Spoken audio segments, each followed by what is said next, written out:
Hello students. So today we will continue with the second chapter. So that is natural resources part 2. So in last lecture we have seen about the natural resources. Which are the natural resources? That is forest resources, water resources, mineral, land and energy resources, out of which forest resources and water resources we have studied in last lecture. Now we are going to study the mineral resources, land and energy resources. Okay, so we'll continue with. So next is mineral resources. So basically what is minerals? So minerals are naturally occurring substances with definite chemical and physical properties. So mineral is an element or inorganic compound that occurs naturally. As we all know, minerals are not generated or we can't produce, human being cannot produce the minerals. These are naturally generated substances. That's why known as the natural resource. So why we use the minerals? Basically, where we use or how we can use the minerals. So uses of minerals is for development of industrial plants and machinery. For example, the machinery which is present in the industries, various machinery. So if you observe, all the parts of that machineries are made up of maybe metals such as iron or maybe steel. Various categories of steels are present. So depending on the industry, which industry is means which product they are developing. So according to that they confirm their material, that is metals, from which the machinery is generated or machinery is created. Then next one is the generation of energy. So we use the minerals for the generation of energy. That energy, for that we use the coal, lignite or the uranium. So as you know, for the nuclear energy we use the uranium for generation of the nuclear energy. Then next, construction and housing. So for the construction business, in construction business or the construction of house, we use the various metals such as iron, steel, etc. Then next one, we use these minerals for generation of defense equipments. So various weapons are generated by using that minerals. Then next one for transportation. So the vehicles which we use for the transportations. So these transportation vehicles are generated by using the metals, various metals. Then for communication, that is for example telephone wires, cables, various electronic devices are generated by using the metals. Then the medical system. In medical system or particularly in Ayurvedic system, various metals, not exactly metals but various minerals are used. So if you see your medical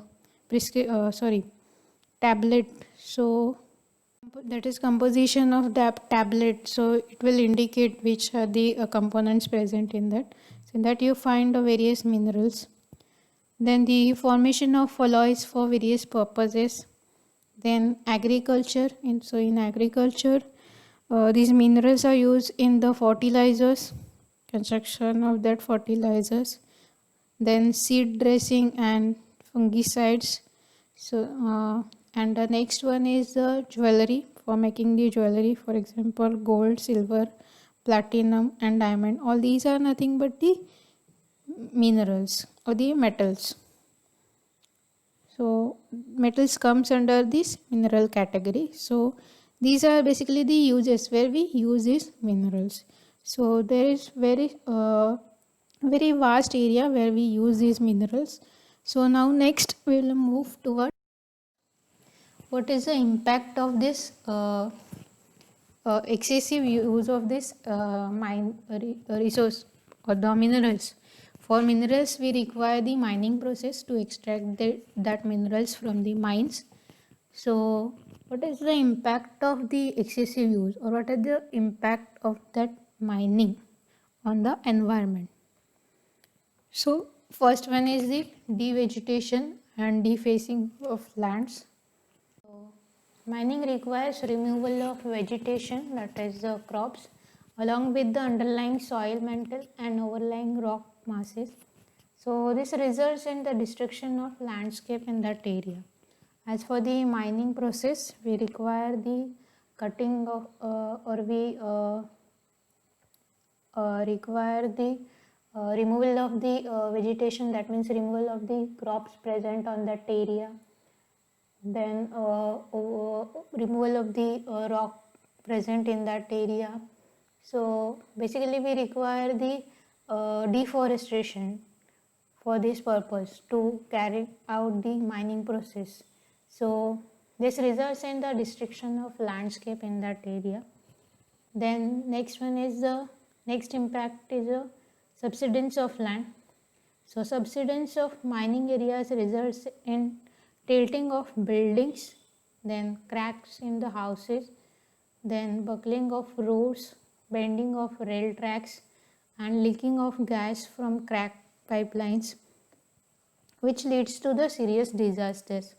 So as we know, for mining, people use the blasting procedure where the mines are present. They use the blast to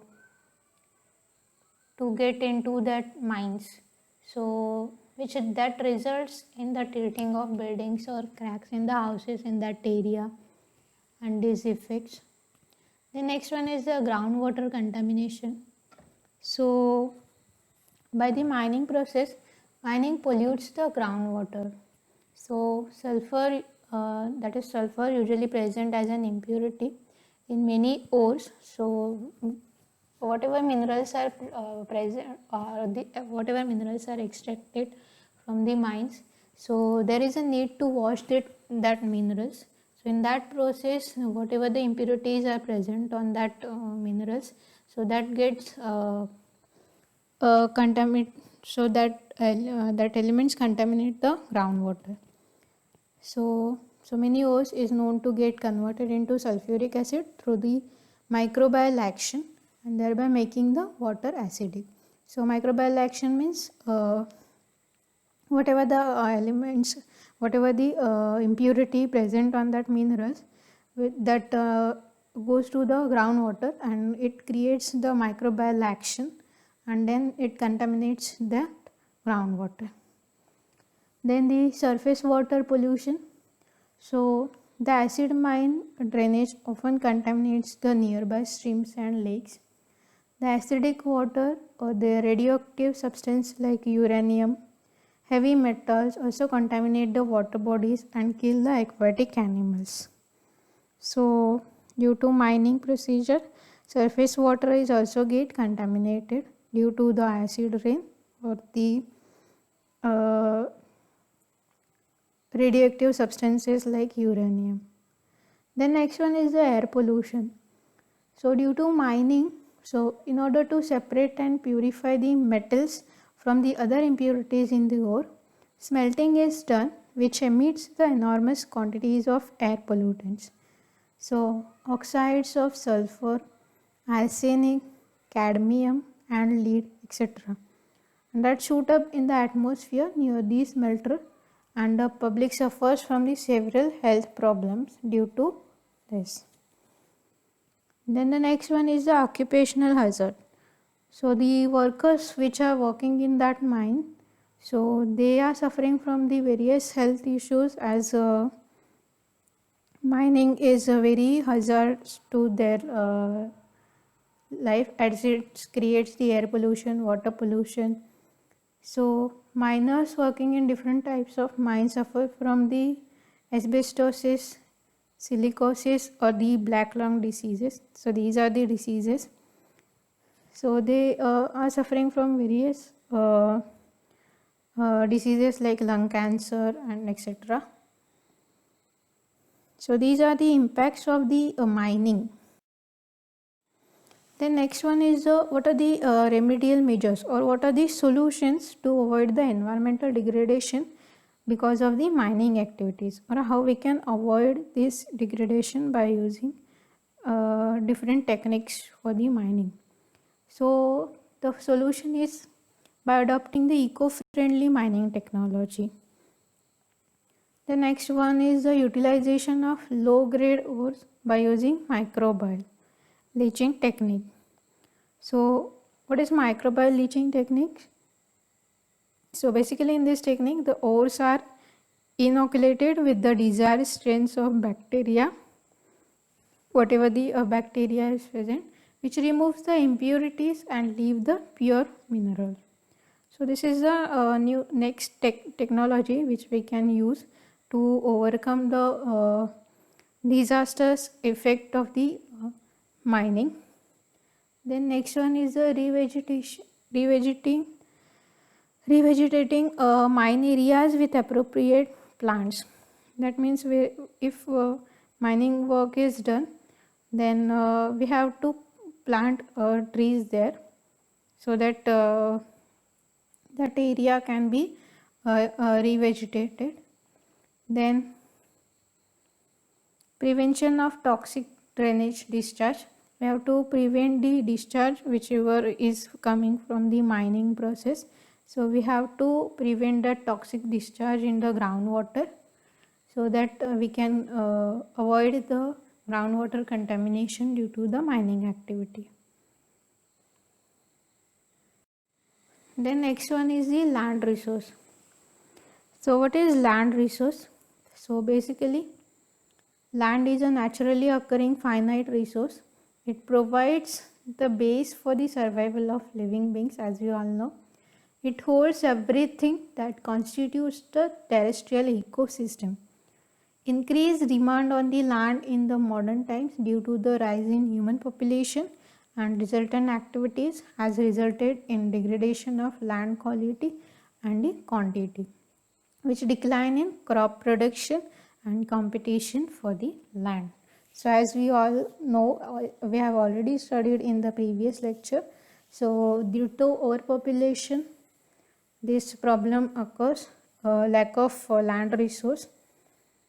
Then land and land resources refers to a declinable area of the Earth's terrestrial surface encompassing all attributes of the biosphere immediately above or below the surface, including those of the near surface climate, the soil, the surface hydrology, the near surface sedimentary layers and the terrain forms, associated groundwater and geohydrological reserves, the plant and the animal population, the human settlement pattern and the physical results of past and present human activity.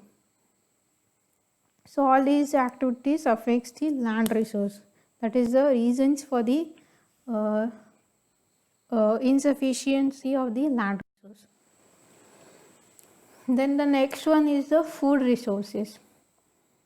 So as we all know that the food comes almost entirely from the agriculture or the animal husbandry and the fishing.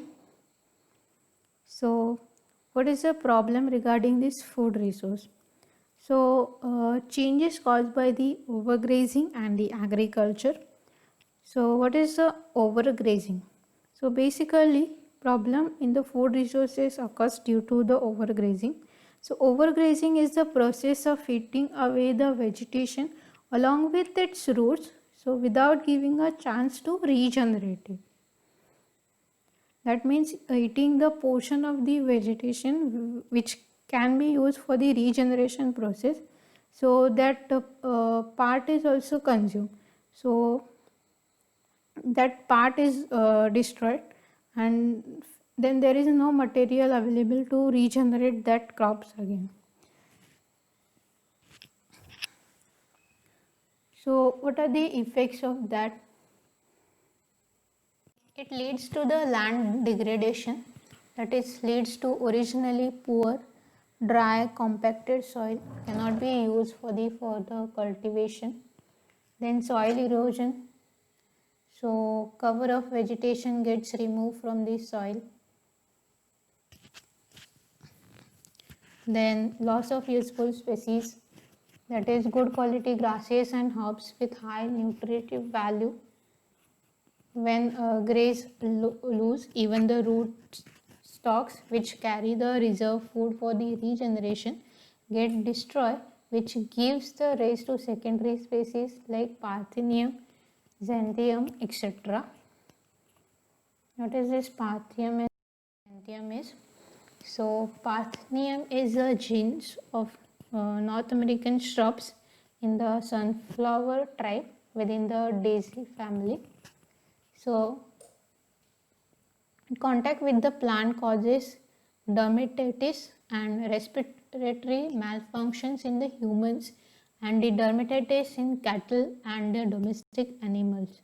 So the main substance is responsible is Parthenium, which is dangerously toxic, and it also is responsible for the bitter milk disease in the livestock when their fodder is polluted with the Parthenium leaves.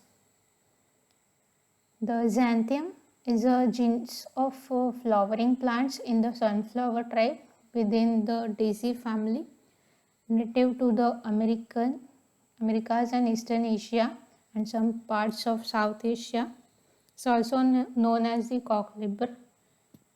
So it is an herbaceous annual plant with worldwide distribution. The seed contains the substances which is highly toxic to the animals. So basically these two are the plants or the variety of shrubs which contains the toxic substances. So that's why these are harmful. So in this, due to the overgrazing process, this overutilization of the land, overutilization of the agricultural land, these shrubs are generated and which are having the various harmful substances in it. So it will affect the animals which eat them, and in turns which affects the humans. Then the modern agriculture. So the practice through which specific plant species are cared and managed so as to obtain maximum yield of consumable parts of plants. This agriculture makes use of hybrid seeds and selected and single crop variety, high-tech equipments, and lots of energy subsidies in the form of fertilizers, pesticides, and irrigation water.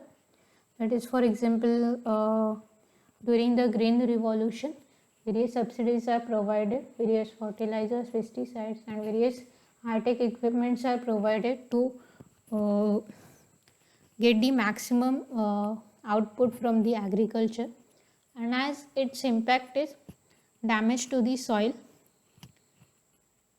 then water contamination, water scarcity, global climate change, waterlogging, which results when soil is over irrigated, soil salinity, that is increased plant productivity, interferes with the water uptake by plants. Then fossil fuels and pesticides produce air pollution.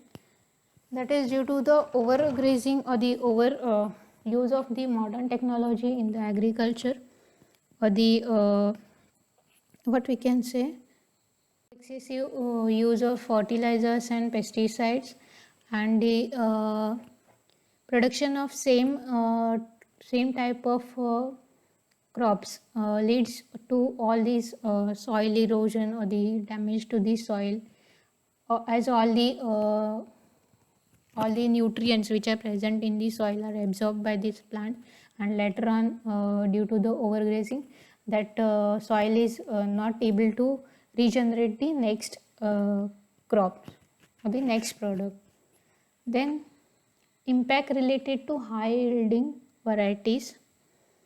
So impacts of this is monoculture.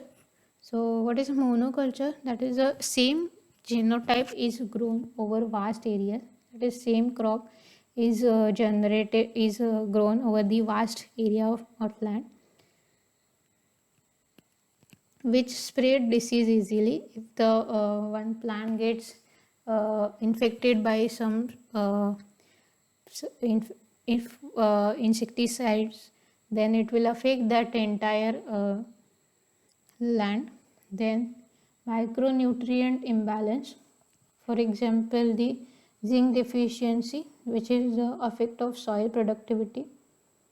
So next one is the nitrate pollution.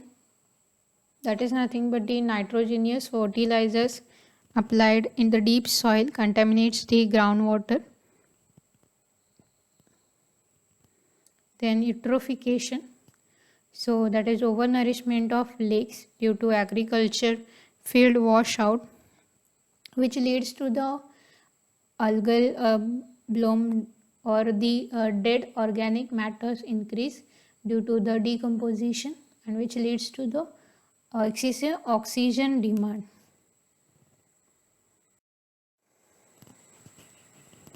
The next one is the problems associated with the use of the pesticides. So evolution of genetic resistance, then imbalance in ecosystem. Excessive use of pesticides creates this problem, that is imbalance in ecosystem, creation of new pests, then persistence, bioaccumulation and biomagnification. So persistent bioaccumulation and magnification means the buildup of a persistent toxic substance in an organism's body. So bioaccumulation refers to the accumulation of a toxic chemical in the tissue of a particular organism, and the biomagnification refers to the increased concentration of toxic chemical the higher an animal is on the food chain. So next one is the mobility through soil, water, air, wash away into the rivers, streams when it rains can harm the fishes, salinity and the waterlogging. So these are the problems related with the use of the excessive pesticides. And what is the word food problem?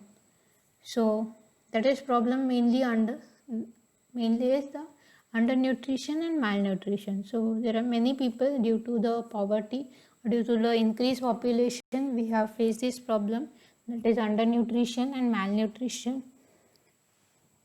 For example, we often observe in the rural areas that men get the more food than the women, as their culture is supports. Then the natural calamities, that is famine, drought, earthquake, flood, gale, storm.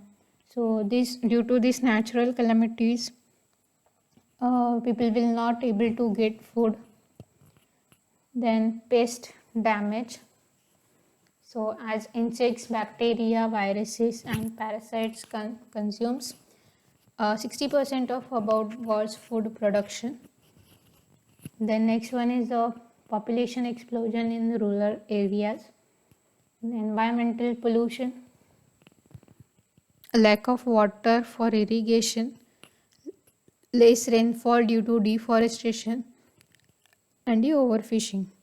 So all these are the reasons because of which we are not able to get the or the peoples are not able to get the required amount of food.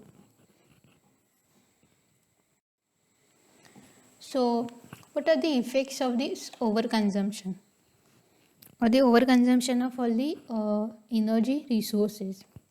The overconsumption of energy, water and raw materials worsen the climate change and increases the air pollution. It exhausts the planet's life support system, like the ones that provides us with the fresh water, and leaves us short of materials critical to our health and quality of life. So freshwater reserves, fish stocks and forests are shrinking. Many species are under threat of extinction and the fertile land is being destroyed. So now we are urgently in the need to address this problem before we have irreversibly depleted the resources that power our economies and lift people out of their poverty. So that's why we have studied this chapter, or studied this subject. So, what is the solution to this problem basically, to avoid the excessive use of resources? So, the solution of appropriate use of energy. So, we have to use the energy appropriately. Then, next one is the use of the alternate energy resources. So, it refers to the energy sources which are not based on the burning of fossil fuels or the splitting of atoms. That is the resources which are not creating the pollution. So we have to use those resources. So in that we can use the first resource, that is as a solar energy, which is widely available and free of cost. So total energy from the sun per year is 35,000 times the energy used by the humans. Then the solar energy, we can use it for running the car, power plants, and the spaceships. It is abundant, that is widely available, renewable, and the sustainable source of the energy. Then it does not pollute the air or water. Then available worldwide and a silent source of energy. It will not create any noise pollution. Then maintenance required is low. Only you have to install that solar equipment once. So whatever the cost is, cost you have to pay for that energy is for that equipment only, and later on to the maintenance, but it requires less maintenance. So totally freely available energy, solar energy. So we have to go for it. Then the next energy source we can use is for the wind energy. So what is wind energy basically? So the electrical energy obtained from the harnessing the wind with windmills or the wind turbines. So wind energy is a clean energy source. It does not pollute air or water. Renewable and sustainable energy that is available. Then fuel is free and available worldwide. It produces negligible air or water pollution. So in the wind energy, only the area where the pollution is created is the turbine manufacturing. So the manufacturing of the turbine and installation are the only process steps that emits the greenhouse gases. So in that process only pollution occurs, otherwise it will not create any type of pollution. Then specification, low operating cost, and a great potential for powering homes. So we have to go for this option. The next option is hydropower. So what is hydropower? So it comes from the damming, that is dams of rivers and utilization of high pressure, and its kinetic energy is transformed into the turbines blades and used to generate the electricity. It does not pollute water or air. It is renewable, reliable, and flexible. The next one is the tidal energy. So what is tidal energy? So basically it uses the natural motion of tides to fill reservoirs, which are then slowly discharged through electricity producing turbines. It does not emit any greenhouse gas. It is renewable, predictable, and effective even at low speed. It provides long lifespan. Serves as a coastal protection against the dangerous tides generated during the storms. So, tidal energy. Then the next one is the ocean thermal energy, known as the OTE, that is ocean thermal energy. What is the ocean thermal energy? So conversion is a process that can produce electricity by using the temperature difference between the deep cold ocean water and the warm tropical surface water of the ocean. So this OTEC plants pump large quantities of deep cold seawater and surface seawater to run a power cycle and produce the electricity. And the next one is the use of the geothermal energy. So geothermal energy is a form of energy conversion in which heat energy from within the earth is captured and harnessed for the cooking, bathing, space heating, or the electrical power generation or the other uses. So as energy harnessed from the hot rocks inside the earth, that is geothermal energy, and it is renewable resource. It creates smaller amount of CO2, carbon dioxide, and sulfur components than the fossil fuels. So less it creates the less pollutant. Then great for heating and cooling. It does not burn the fuels. Then has small footprint on land. It is a reliable and predictable source of energy. So all these are the resources, energy resources, for which we have to think for the future use. Then next one, so up till now we have studied about all the natural resources. What are the resources? What are the causes, effects of that resources, and what are the solution to better handle these resources. Now in the next lecture we will study with the role of an individual in conserving these energy resources. So we have studied already which are the natural resources, and the next we will go to the how we can conserve these sources, whatever the resources are available. So how we can conserve this. Okay, thank you.